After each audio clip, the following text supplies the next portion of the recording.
पहले दिन पे जब मैं धंधा खोल के खड़ा रहता हूँ तो ऐसी फटी हुई रहती है कि संभलने को नहीं होती। वो जो सफर है अपना 5 साल का, वो कैसे तय करें? आप एक 5,000 करोड़ का आदमी अगर बनना चाहते हो तो आप पहले दिन से ही वैसे बिहेव करो जैसे एक 5,000 करोड़ का आदमी बिहेव करता है। आप 10% शेयर बेचोगे, आप अपनी रोल्स रॉयस खरीद सकते हो, एक घर खरीद सकते हो, एक बंगला खरीद सकते हो, एक फार्म हाउस खरीद सकते हो। आपको जो लाइफ की इच्छाएं थी, जो आप प्रॉफिट से पूरा नहीं कर सकते, बिल्कुल, वो आप एसएमई आईपीओ लाके या आईपीओ लाके अपनी वेल्थ क्रिएट करके तिजोरी भर सकते। जितना तुम टेक्नोलॉजी से दूर भागोगे, टेक्नोलॉजी तुम्हें और लात मारेगी, और जितना तुम टेक्नोलॉजी को पकड़ कर रखोगे, टेक्नोलॉजी तुम्हें और उतना ही पास में लेके आएगी। हमने एआई को अपना गुलाम बना लिया। बिल्कुल, हमने बोला बॉस तू करेगा हमारा एसईओ। एआई के जमाने में आप जीएसटी की, टीडीएस की, इनकम टैक्स की चोरी करोगे तो आपके घर नोटिस आएगा, और जितना आपने बचाया होगा उसका 2 गुना 3 गुना ज्यादा दोगे, स्ट्रेस में रहोगे, हैसल में रहोगे, और आगे के धंधे की ग्रोथ पे फोकस नहीं कर पाओगे। तो कोई भी बिजनेस बड़ा नहीं होता जो टैक्स की चोरी करता है। अगर आपको बड़ा होना है तो आपको टैक्स की चोरी बंद करनी पड़ेगी। बहुत सिंपल स्ट्रेट आपको ये वार्तालाप दे रहा हूं। अपने को धंधा करने का है, लेकिन धंधे में पैसा कमाने का है, ये अपना माइंड है। अब धंधे में पैसा कमाना तो इंपॉर्टेंट है, लेकिन धंधे में पैसा कमाने के बाद उसको बढ़ाना कैसे है, उसको संभालना कैसे है, उसके लिए अपने पास आए हैं आज पैसे के डॉक्टर संजय कथुरिया जी। तो ये पैसे के डॉक्टर है, और आज हम उनको सवाल पूछेंगे कि किस तरीके से पैसे की प्रॉब्लम्स को सॉल्व की जाती है। तो संजय जी, मेरा सबसे पहला ये सवाल है कि अगर मेरा धंधा है और मुझे जनरेशनल वेल्थ क्रिएट करनी है, तो मेरे पास क्या क्या उपाय है? देखिए, एक कहावत है हमारे फाइनेंस में कि प्रॉफिट से जेब भरती है, करेक्ट, और वैल्यूएशन से तिजोरी। तो जी, अगर आपको जेब भरते रहना है तो आप प्रॉफिट वाला बिजनेस करो। बिल्कुल, हर महीने आप शुरुआत करोगे, हो सकता है लाख रुपए से, फिर 10 लाख, फिर 50 लाख, फिर 1 करोड़, फिर 2 करोड़। पर अगर आप ये तय कर लेते हो कि मुझे इंडिया की स्टॉक मार्केट पे लिस्ट करना है, एनएसई, बीएसई, आप छोटी कंपनी हो, एसएमई आईपीओ ला सकते हो। तो अगर आप एक छोटी कंपनी भी हो, मैं कहता हूं अगर आप गोलगप्पे भी बेचते हो, एक बड़ी पुरानी एक सीरीज आती थी जसपाल भट्टे की, उसमें दिखाया था उन्होंने कि एक आईपीओ लेके आ रहे हैं वो गोलगप्पे वाले का। तो उसका नाम बड़ा सुंदर रखा था, मुझे आज भी वो एपिसोड याद है, पीपी वाटर बॉल्स, क्योंकि गोलगप्पे मतलब वाटर बॉल्स होता है।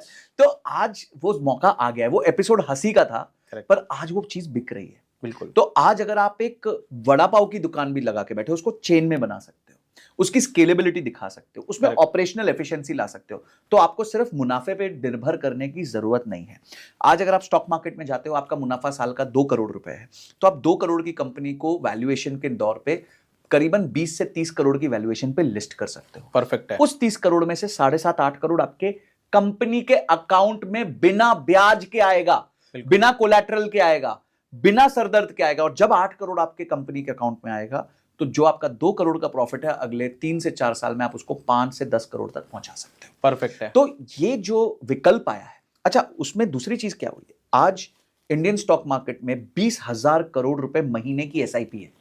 बिल्कुल, 20,000 करोड़। पहले एफआईआई हमें छोड़ के जाता था ना, तो मार्केट क्रैश कर जाती थी। आज एफआईआई छोड़ के जाए, रहे ना रहे, कोई फर्क ही नहीं पड़ता, क्योंकि हर महीने 20,000 करोड़ का नया पैसा मार्केट में छोटे निवेशक एसआईपी के माध्यम से डाल रहे हैं। बिल्कुल। अब क्या होता है कि पैसा अगर आ गया, अब पैसा चेज करता है अच्छी कंपनी को। तो अच्छी कंपनी बन जाओ, भरपूर पैसा आपको चेज करेगा, भरपूर पैसा आपको चेज करेगा। इसकी कथा मैंने बहुत सारी देखी है। आज अगर एक एसएमई आईपीओ खुलता है जो कहता है भाई मुझे 10 करोड़ रुपए दे दो, गौरव जी 3-3 हजार करोड़ की बिड आती है, 300 गुना ओवर सब्सक्राइब हो जाता है, और लिस्टिंग के दिन ही करीबन 100%, 150%, 200% का उसका प्राइस ऊपर चला जाता है। आप ये मत सोचो आपके 25-30% जा रहे हैं, आप ये सोचो आपकी कंपनी अब 200 करोड़ की बन सकती है, जिसमें आप 70% के मालिक हो, यानी अब आप 140 करोड़ रुपए के मालिक हो। आप 10% शेयर बेचोगे, आप अपनी रोल्स रॉयस खरीद सकते हो, एक घर खरीद सकते हो, एक बंगला खरीद सकते हो, एक फार्म हाउस खरीद सकते हो। आपको जो लाइफ की इच्छाएं थी, जो आप प्रॉफिट से पूरा नहीं कर सकते, बिल्कुल, वो आप एसएमई आईपीओ लाके या आईपीओ लाके अपनी वेल्थ क्रिएट करके तिजोरी भर सकते। परफेक्ट। तो ये मैं इस पे थोड़ा सा और डाइग्रेस कर देता हूँ। मुझे आप ये बता दीजिए, मान के चलते कि मेरी कपड़े की दुकान है और मेरा साल का 5 से 6 करोड़ का रेवेन्यू है। अब मैं एसएमई आईपीओ के लिए कब एलिजिबल बनता हूँ? देखिए, आप एसएमई आईपीओ के लिए एलिजिबल तो पहले 3 साल के अंदर ही बन जाते हो। जैसे आपकी कंपनी 2-3 साल पुरानी होती है, राइट, तो आप उसमें एलिजिबल हो जाते हो। बिल्कुल। और उसमें पोस्ट इश्यू नेटवर्थ, यानी कि जब आप मार्केट से पैसा उठा लोगे, उसके बाद जो आपकी नेटवर्थ है वो 2 करोड़ से ऊपर होनी चाहिए। अब वो तो बड़ा सिंपल है, आप मार्केट से 2 करोड़ तो मिनिमम उठाओगे, तो जैसे वो उठाओगे आपके रिजर्व्स एंड सरप्लस में आ जाएगा, तो आपका पोस्ट इश्यू कैपिटल 2 करोड़ होना ही होना है। तो अगर आज आप 6-7 करोड़ का धंधा कर रहे हो, करोड़ रुपए का प्रॉफिट कर रहे हो, तो आप अपनी कंपनी को जाके 10-15 करोड़ पे लिस्टिंग करा सकते हो और 3 से 4 करोड़ रुपए अपने कंपनी में ले सकते हो। कंपनी में भी ले सकते हो, अपने घर में भी ले सकते हो, बिल्कुल, चॉइस आपकी है। पर क्या होता है, क्योंकि शुरुआत की कंपनी है, तो इन्वेस्टर ये पसंद नहीं करते कि आपके घर में पैसा जाए। आप पहले कंपनी में पैसा ले लो, कंपनी में पैसा आप अपनी तनख्वाह बढ़ा लो, तो एटलीस्ट आप अपने इनकम ज्यादा कर सकते हो। Yes. अच्छे से उसको इन्वेस्ट करो, उससे ग्रो करो। आप चोरी के माइंडसेट में मत रहो। एक कंपनी थी डॉक्टर रेड्डी, आज भी लिस्टेड है। आज अगर आप उसकी मार्केट कैप देखो तो 1 लाख करोड़ की उसकी मार्केट कैप है। जब वो लिस्ट हुई करीबन 25-26 साल पहले, तब उसकी मार्केट कैप 100 करोड़ की थी। तो 100 करोड़ वाली कंपनी आज 1 लाख करोड़ हो गई है, ठीक है। तो उसने इन्वेस्टर को भी पैसा कमा के दिया। अगर वो उस दिन सोच लेता हाय हाय मेरे तो 25 करोड़ रुपए में 25% बिक रहा है, मैं तो सिर्फ 75% का मालिक रह जाऊंगा, तो आज उसकी कंपनी 1 लाख करोड़ की नहीं होती और उसकी वैल्यू 75,000 करोड़ की नहीं होती। करेक्ट। तो इस तरीके से आपको छोटा मानसिकता नहीं रखना है, आप बड़ा गेम सोचो। आप ये मत सोचो आप कितना ओन करते हो। जेफ बेजोस अपनी कंपनी का 12% ओन करते हैं और दुनिया के सबसे रईस आदमी है। बिल्कुल। बाकी 88% वेल्थ उन्होंने दूसरों को करती है, पूरी दुनिया ओन करती है और उन्होंने दूसरों को बना के दी है। तो अपने लिए 12% ही छोड़ा, पर वो 12% इतने बड़े पाए का बना दिया कि आज वो 12% में भी दुनिया के सबसे रईस आदमी बन जाते हैं। करेक्ट। तो मेरा इस पे ये मानना है कि 100 रुपए का 100% खुद के पास होने के अच्छा है कि 100 लाख करोड़ का 1% अपने पास रहे, ताकि मैं 1 लाख करोड़ का मालिक बन सकूं। बिल्कुल। तो आप केक को बड़ा करो, अपने पाए पे फोकस मत करो। यस। कि भाई मेरा कितना, आपका मेरा कितना छोटा भी होगा चलेगा, पर केक इतना बड़ा कर दो, इतनी वैल्यू क्रिएट कर दो। अच्छा, दूसरा क्या होता है कि बिजनेस एक कारवां की तरह है। जितने ज्यादा लोग जुड़ते हैं उसकी प्रोबेबिलिटी ऑफ विनिंग उतनी ज्यादा अच्छी होती रहती है। करेक्ट। तो आज जब आप आईपीओ लेके आते हो, आप लिस्टेड हो जाते हो, कल को आपको फंड रेज करना है, तो आपके लिए 2 मिनट का काम है फंड रेज करना। आप फिर से जाओ मार्केट में, फिर से एक फॉलो ऑन पब्लिक ऑफर लेके आ जाओ, एक राइट्स इश्यू कर दो। एक कोई फॉरेन का फंड है, वो आपकी कंपनी में इन्वेस्ट करना चाहता है, आपकी ड्यू डिलिजेंस ऑलरेडी हो गई है, वो ड्यू डिलिजेंस में 3 महीना खराब नहीं करेगा। उसको पता है स्टॉक मार्केट लिस्टेड कंपनी है, 30 रुपए का शेयर है, चलो इसके साथ नेगोशिएट करो, बल्क में खरीद रहा हूं, 28 में दे देगा, 27 में दे देगा। करेक्ट। बस इतना ही होगा। yes. तो काम सौदा जल्दी होगा। अच्छा, जैसे ही आपकी इक्विटी बढ़ती है, आपकी उधार लेने की क्षमता बढ़ जाती है। तो यानी कि आपको डबल मुनाफा है, आप सोच नहीं सकते उतना मुनाफा है। हाँ, अगर आपके मन में यह है कि मैं बिजनेस से चोरी करना चाहता हूं, कच्चा निकालना चाहता हूं, मेरे को किसी को देना नहीं है, मेरे को राइट नहीं देना है, तो आप फिर प्लीज लिस्टिंग मत कराओ। आप अपने प्रॉफिट से खुश रहो और अपना घर चलाओ, वो भी कोई गलत बात नहीं है। मैं आपको 100% मैं आप सभी से माफी मांगने के बाद ये बोल रहा हूं कि 90% लोग जिनसे भी मैं बात करता हूं, 90% लोग कुछ ना कुछ ब्लैक का खुद के पास रखते हैं। बिल्कुल। अब ये हमारी ना फितरत में आई है। हाँ, तो फितरत को बदलना पड़ेगा, क्योंकि तुम जितना मुनाफा खुद के घर पे लेके जाके बना रहे हो ना, उससे 100 गुना ज्यादा मार्केट तुम्हें दे सकता है। बिल्कुल। आज 1 रुपया जो तुम घर पे लेके जा रहे हो, वो अगर तुम घर पे बिना लिए खुद के कंपनी में रखो तो 1 रुपया 100 रुपए दे के जाएगा। बिल्कुल। तो सबसे ये हाथ जोड़ की विनती है कि अगर प्लान बहुत बड़ा है और इतने से में, मतलब मैं डबके में भी नहीं रहना चाहता, मैं छोटे से जगह पे नहीं रहना चाहता, मैं तो व्हेल हूँ, मैं बड़े समंदर में जाऊंगा, तो आपको खाली इतना करना है कि सब कुछ पहले दिन से, और पहले का नहीं रहेगा तो छोड़ो, उसको मारो गोली, लेकिन आज से मेरा सब कुछ व्हाइट में रहना चाहिए। जो भी प्रॉफिट रहेगा वो मैं घर लेके जाऊंगा, कोई दिक्कत नहीं है, लेकिन 2 रुपए का टैक्स बचाने के लिए मैं इतना सा, अरे इधर से मेरे को व्हाइट में दे, मेरे को जीएसटी का पर्ची मत दे, वो वाला मत करो। क्योंकि मार्केट अपॉर्चुनिटी क्या लेके आने वाला है ना, 140 करोड़ का देश है और उसमें मात्र 5,000 कंपनियां लिस्टेड है, उसमें से भी 3,000 कंपनियां प्रॉफिट बना रही है। आज अगर तुम्हारा धंधा प्रॉफिट बना रहा है ना, तो पूरे भारत में ऐसी खाली 3,000 कंपनियां हैं जो लिस्टेड है और प्रॉफिट बना रही है। और तुम आज अगर प्रॉफिट बना रहे हो, तुम्हारा कपड़े का दुकान है, रेस्टोरेंट है, जो भी है, और अगर तुम प्रॉफिट बना रहे हो, तो ये समझो कि मैं उन 3,000 में 3,001वां नंबर मेरा खुद का लगा सकता हूं। तो घर पे ब्लैक का पैसा लेके जाना बंद कर दो। 1 रुपया जो घर पे लेके जाओगे वो तुम्हें 100 रुपए का नुकसान करा के देगा, धंधे में रखोगे तो 1,000 रुपए बना के देगा। ये आपको सिंपल उदाहरण है, आज रिलायंस ने 1 लाख करोड़ का प्रॉफिट डिक्लेयर किया। बिल्कुल। रिलायंस की मार्केट कैप 20 लाख करोड़ है। यानी स्टॉक मार्केट ने रिलायंस को क्या बोला है कि तू 1 साल मेहनत कर, मैं तेरे को 20 साल की वैल्यू दे दूंगा। यानी 20 साल का प्रॉफिट वो आज आपको वैल्यू टर्म्स में दे रहा है। यस। तो किस बात का लालच है यार? क्यों आप अपना पैसा घर लेके जाना चाहते हो कैश में? अच्छा कोई कमी है, आप अपनी सैलरी दो, आप अपनी गाड़ी घोड़ा वहां पे रखो, आप अपने खर्चे वहां से निकालो। सरकार कह तो रही है, सरकार हर चीज पे आपको 25% डिस्काउंट दे रही है। वो कहती है भाई इनकम टैक्स में तुम कर रहे हो तो सरकार तो आपको एक तरीके से 25% का डिस्काउंट दे रही है। करेक्ट। तो आप डिस्काउंट लो सरकार से, अच्छे से बुक करो और चैन की नींद सो। भाई आज एक चीज याद रख लेना, एआई के जमाने में आप जीएसटी की, टीडीएस की, इनकम टैक्स की चोरी करोगे तो आपके घर नोटिस आएगा और जितना आपने बचाया होगा उसका 2 गुना 3 गुना ज्यादा दोगे, स्ट्रेस में रहोगे, हैसल में रहोगे और आगे के धंधे की ग्रोथ पे फोकस नहीं कर पाओगे। तो कोई भी बिजनेस बड़ा नहीं होता जो टैक्स की चोरी करता है। अगर आपको बड़ा होना है तो आपको टैक्स की चोरी बंद करनी पड़ेगी। बहुत सिंपल स्ट्रेट आपको ये वार्तालाप दे रहा हूं। संजय जी, मैं ना एक छोटा सा उदाहरण दे देता हूँ यहाँ पे और बाकी लोगों के साथ भी शेयर करता हूँ। हमारे एक मित्र है जो प्रिंटिंग प्रेस का धंधा चलाते हैं, अच्छा खासा, मतलब सारा का सारा कैश में आता है। महीने का करीब करीब 4 से 5 करोड़ का धंधा बनता है महीने का। और डिक्लेयर कितना करते रहेंगे? 15 से 20 लाख रुपए का। और क्या बोलते हैं कि हाँ सब कैश में आ रहा है तो क्या दिक्कत है, किसको पता चल रहा है। मैंने बोला, और हम लोग जब बात कर रहे थे तो हम लोग बैठे हुए थे प्लेन में, तो प्लेन में हम लोग दिल्ली साथ में जा रहे थे। मैंने बोला आप दिल्ली कितनी बार जाते हो? तो बोला 15 बार, साल में 15 बार तो जाता हूँ। जो बंदा खुद का 1 करोड़ से भी कम का इनकम दिखा रहा है और वो अगर 15 बार दिल्ली फ्लाइट से जा रहा है, वो भी बिजनेस क्लास में, तो क्या तुम्हें नोटिस नहीं आने वाली क्या? बिल्कुल आएगी, पकड़े जाओगे। तुम गाड़ी खरीदोगे तो उसके साथ में तुम्हारा पैन जा रहा है, तुम घर खरीदोगे उसके साथ में तुम्हारा पैन जा रहा है, तुम ट्रेन से जा रहे हो, फर्स्ट क्लास में जा रहे हो, प्लेन से जा रहे हो, बिजनेस क्लास में जा रहे हो, सब कुछ ऊपर वाला सब देख रहा है। तो तुम तो भैया ये पकड़ के चलो कि अगर तुम आज के तारीख पे पैसे को इज्जत नहीं दे रहे हो, ब्लैक का पैसा खुद के घर पे लेके जा रहे हो, तो वो कभी ना कभी हॉन्ट होने ही वाला है। और आपको लग रहा है अभी थोड़ी शांति है तो फिर एक तूफान आएगा। तो तूफान आने वाला। तो इस पे फोकस करके भी आप अपनी वेल्थ क्रिएट करो। भारत का समय है, भारत में बहुत पैसा है और अच्छी कंपनी बनो, आपको बहुत अच्छी वैल्यूएशन मिलेगी और अच्छे से काम करो, ग्रोथ करो, आपकी डेफिनेटली सक्सेस स्टॉक मार्केट में होने वाली है। संजय भाई एक बात बताइए मुझे, मान के चलते कि हम एक लेवल ऊपर चले गए थे कि अपन एसई में आईपीओ करके जनरेशनल वेल्थ बना सकते हैं, वहां तक का जर्नी करने के लिए आपकी क्या राय है? क्योंकि पहले दिन पे जब मैं धंधा खोल के खड़ा रहता हूँ तो ऐसी फटी हुई रहती है कि संभलने को नहीं होती। वो जो सफर है अपना 5 साल का, वो कैसे तय करें? देखिए सबसे पहले सर्वाइवल इंपॉर्टेंट होता है, कोई भी व्यापार के लिए एक सर्वाइवल इंपॉर्टेंट होता है।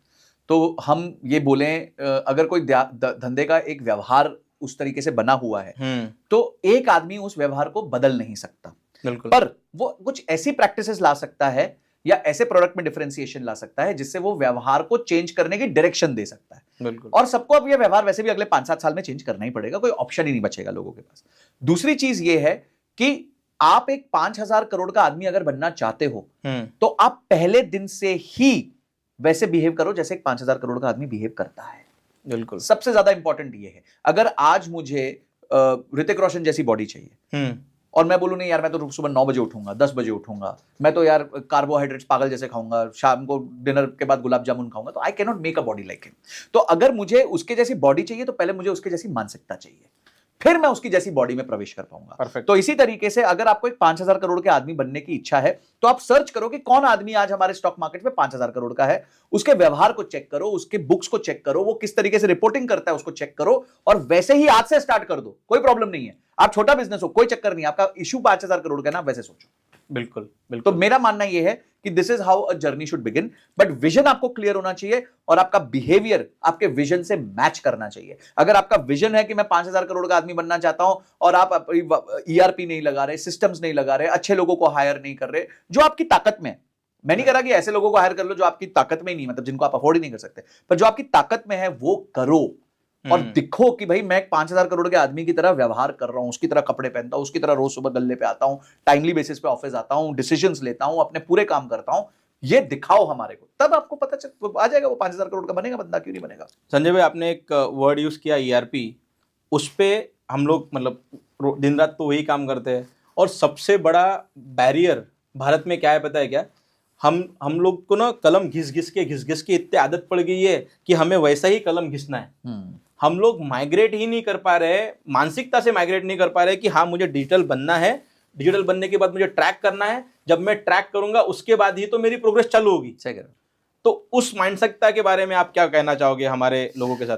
देखिए, ये मानसिकता का प्रॉब्लम पता है क्या है? ये मानसिकता का प्रॉब्लम ये है कि हमने अपने पूर्वजों को उसी तरह बिजनेस करते देखा और सक्सेसफुल होते देखा। करेक्ट। ठीक है, अभी जो नया एज आया है और नया तरीका है बिजनेस करने का, देखो ईआरपी तो अब मुझे लगता है कि बहुत पुरानी कहानी होने वाली है।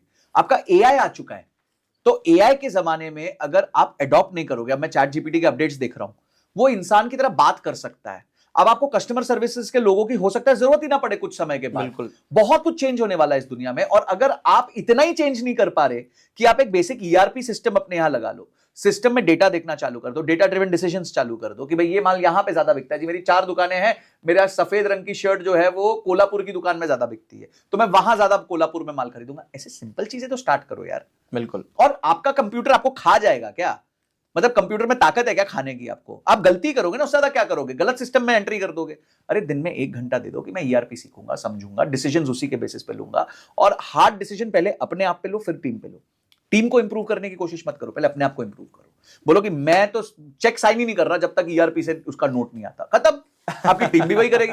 आप जिस तरीके के रूल सेट करोगे उसी तरीके का बिजनेस आपका सेट होगा। Perfect, perfect. तो ये मेरा थॉट है इसको। नहीं, आपने बहुत ही अच्छे से बताया कि किस तरीके से एक ये डाल दो कि जब तक मेरे एम्प्लॉय ईआरपी से सिस्टम नहीं करेंगे, उनको बोल दो कि तुम्हारा पगार ही नहीं मिलने वाला।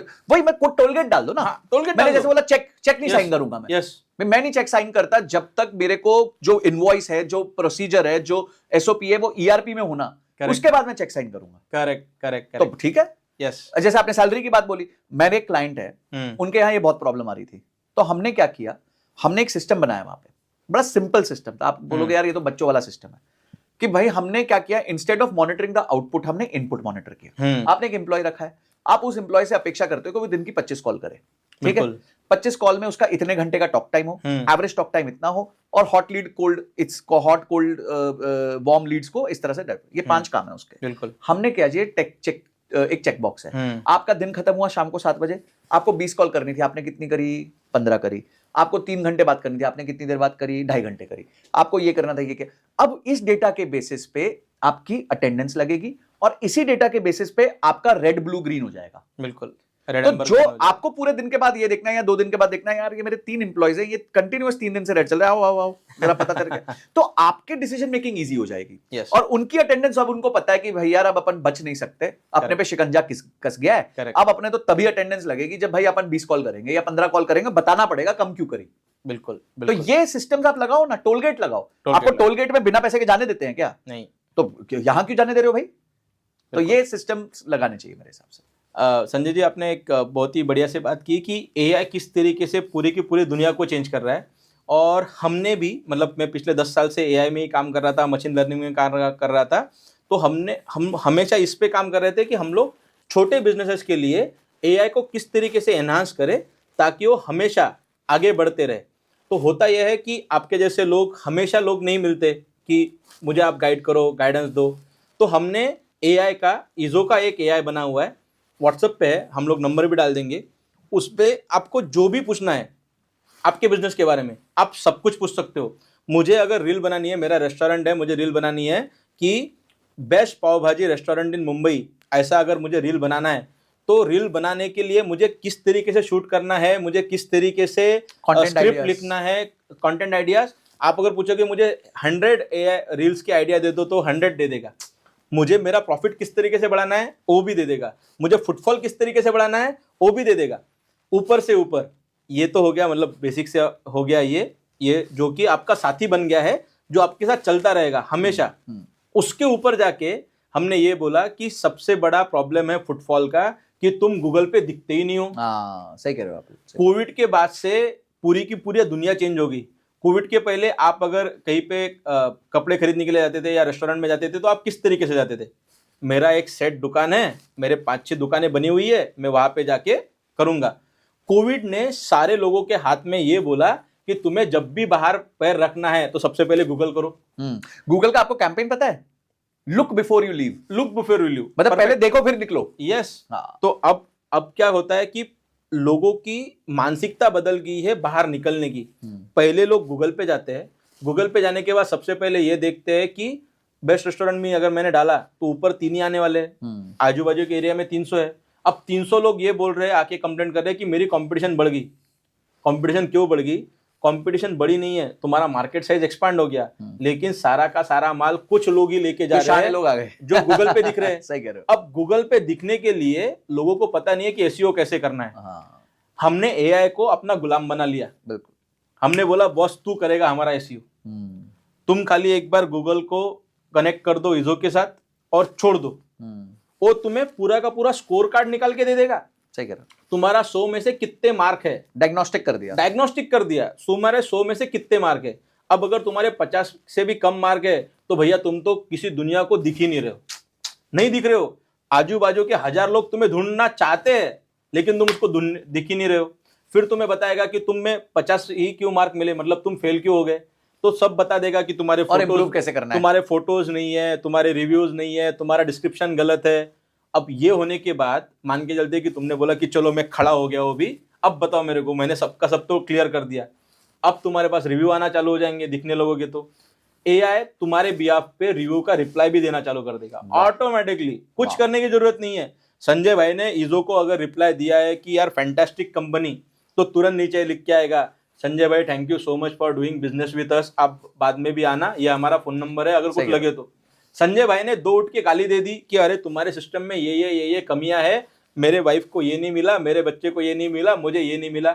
अब वो एआई ऐसा रिप्लाई अगर तुम देखोगे तो क्या होगा, अरे बाप रे गलत रिव्यू आ गया, मैंने इतने प्यार से संजय भाई को खाना खिलाया था, नाराजगी। तो तुम तो बोलोगे अरे संजय भाई ऐसा नहीं है, तुमने तो ऐसा बोला था। तो मैंने, अरे वहां पे झगड़ा करने का नहीं है बाबा, झगड़ा करने का प्लेस नहीं है वो, वहां पे आर्ग्यू मत करो, वहां पे एआई काम में आ जाएगा। सही कह रहे हो। वो अपना खुद का दिमाग लगाएगा कि मैं संजय को किस तरीके से पैसिफाई करूं। पहले टोन डाउन करो, प्यार से बोलो, pardon me Sanjay ji, sorry Sanjay ji, अगली बार से ऐसा नहीं होगा, हम लोग इंप्रूवमेंट करेंगे, आप हमें सजेस्ट कीजिए क्या, आप हमें सजेस्ट कीजिए कि क्या इंप्रूव करना है। और अगर आपको अगर हमसे बात करनी है तो ये हमारा फोन नंबर भी है। ये सब कुछ एआई आपके लिए कर रहा है। तो जितना तुम टेक्नोलॉजी से दूर भागोगे, टेक्नोलॉजी तुम्हें और लात मारेगी, और जितना तुम टेक्नोलॉजी को पकड़ कर रखोगे, टेक्नोलॉजी तुम्हें और उतना ही पास में लेके आएगी। तो आज के दिन पे अपने को एआई को खुद का गुलाम बनाना पड़ेगा। बिल्कुल। और अगर तुम एआई को खुद का गुलाम बना लोगे तो आपके धंधे को रोकने से, बढ़ने से कोई नहीं रोक सकता। और ये अभी जल्दी जल्दी एडॉप्शन होगा नहीं, तो जितना जल्दी आप करोगे आप दांत मार से आगे निकल जाओगे। तो कंटेंट बनाना है, चाहे रिप्लाईज करने हैं, सर्विस करना है, कोई भी चीज करनी है, वो मेरे हिसाब से एआई के थ्रू ही बहुत अच्छे से बहुत अच्छे से हो जाएगा। तो अपना एक बहुत इंपॉर्टेंट टॉपिक डिस्कस करना था आपसे कि लोग हमेशा ये कंप्लेंट करते हैं कि यार मैं लोगों को ट्रेन करता हूँ, लोग ट्रेन होके भाग जाते हैं, नहीं तो मेरे पास तो अच्छे लोग आते ही नहीं है। उसके ऊपर आपका क्या कहना है? देखो, पहली बात ये होता है कि वर्ल्ड में ना, मैं जैसे लॉ ऑफ अट्रैक्शन पे बहुत मानता हूँ। हाँ, तो आप वही एनर्जीज अट्रैक्ट करते हो जो आप में होती है। बिल्कुल ठीक है। तो अगर आप रिपल्जन की एनर्जीज देते हो, यानी कि दूर होने की एनर्जीज, आप कुछ लोग देखो, कुछ लोग कमरे में होते हैं, आपका मन करता है छोड़ो यार इस कमरे से बाहर निकलो यार, ये क्या आदमी है यार। कुछ लोग होते हैं यार नहीं इसे इधर ही बैठना है यार, इसको सुनते रहना है यार, इसको देखते रहना है, ये बहुत पॉजिटिव एनर्जी है।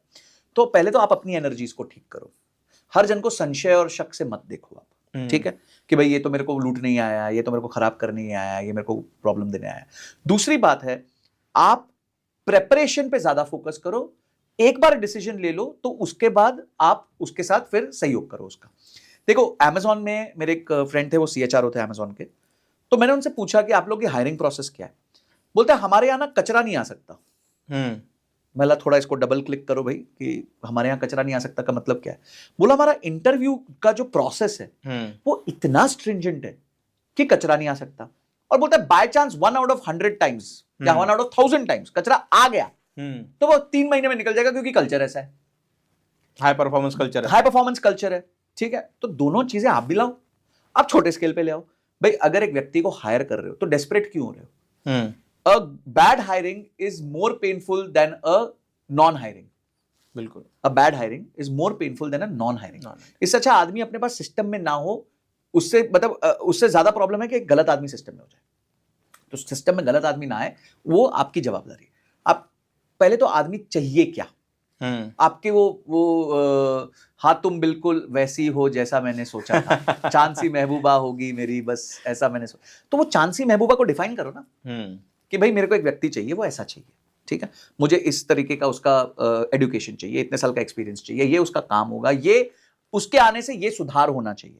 आप एक व्यक्ति को ला रहे हो कोई सुधार करने के लिए, या तो वो आपकी प्रॉब्लम सॉल्व कर रहा है या वो आपकी ग्रोथ में हेल्प कर रहा है। दो ही काम होते हैं एक व्यक्ति के, और तो कोई तीसरा काम नहीं होता। अब आपका अकाउंट्स खराब है तो आप अकाउंटेंट हायर करोगे, तो अकाउंटेंट ग्रोथ के लिए नहीं आ रहा, आपकी प्रॉब्लम को सॉल्व करने आ रहा है। तो पहली चीज है आप अपनी रिक्वायरमेंट, हाँ तुम बिल्कुल वैसी हो जैसा मैंने सोचा था, तो पहले सोच लो कि चाहिए कौन, ठीक है। सेकेंड स्टेप है कि आप जब, इसको मैं कहता हूं रिक्वायरमेंट, सेकेंड स्टेप होता है असेसमेंट। अब आपने किसी को बुलाया, ठीक है, आपने 3 सीवी सिलेक्ट किया, आपके एचआर ने 3 सीवी सिलेक्ट कर लिया, बोला यार ये इस तरीके का व्यक्ति होना चाहिए, ठीक है जी। अब तीनों का इंटरव्यू में पूछोगे क्या? तो इंटरव्यू में क्लासिक केस होता है, पूछो से ज्यादा उसको एक सिचुएशन दो, जो परेशानी आपकी है जो वो सॉल्व करने वाला है, वो परेशानी उसके सर पे मल दो कि बाबू मेरे तो ना अकाउंट्स में एमआईएस टाइम पे नहीं आती, तुम एमआईएस कैसे टाइम पे लाओगे? मेरा जीएसटी हर महीने डिले फाइल हो रहा है, तुम कैसे टाइम पे फाइल करोगे? मेरा टीडीएस डिले हो जाता है, तुम कैसे फाइल करोगे टाइमली बेसिस पे? तीसरा, चौथा, मेरा जो अभी चार्टर्ड अकाउंटेंट है वो टाइम नहीं देता, तो उससे टाइम कैसे लोगे? मेरे अकाउंट्स में मेरे को क्या कहते हैं, कोई विजिबिलिटी नहीं है, विजिबिलिटी कैसे करिए? तो तुम उससे उसी सिचुएशन में डाल दो जो में तुम हो। करेक्ट, सिंपल आइडिया है, ठीक है। अगर कोई लीडर हायर कर रहे हो, कोई ग्रोथ के लिए हायर कर रहे हो, तो उसको टारगेट दो कि भाई साहब ऐसा है कि आज मेरा बिजनेस 2 करोड़ रुपए महीना कर रहा है, आपके आने के बाद मेरी अपेक्षा है कि अगले 6 महीने में 4 करोड़ रुपए महीना हो। कृपया करके खड़े हों और बताएं कि आप ये काम कैसे करोगे। ये मेरी कंपनी है, इसमें और जो सवाल जवाब कर रहे हैं मुझसे कर लो। करेक्ट, टीम कैसे बनाओगे, अपने नीचे स्ट्रक्चर कैसे बनाओगे, ऑर्गेनाइजेशन कैसे बनाओगे, और इस ऑर्गेनाइजेशन से मेरे को 2 से 4 करोड़ रुपए कैसे पहुंचाओगे और क्या खर्चा करोगे। तो ये लीडर के लिए होता है, क्योंकि लीडर का, कंपनी का लीडर खुद तो काम करता नहीं, तो वो स्ट्रक्चर कैसे नीचे बना रहा है, कैसे लोगों को हायर कर रहा है, कैसे उनको ड्राइव करेगा, कौन सी रिपोर्ट्स देखेगा, ठीक है, और कैसे वो टारगेट पे पहुंचेगा और कितना खर्चा करेगा उस टारगेट पे पहुंचने के लिए। बिल्कुल। तो ये चीजें आप एक लीडर से अपेक्षा करते हो। 2 ही चीजें हैं, एक वर्कर है तो उसको सिचुएशन में डालो, एक लीडर है तो उसको बोलो मेरी ग्रोथ कैसे करके दिखाएगा।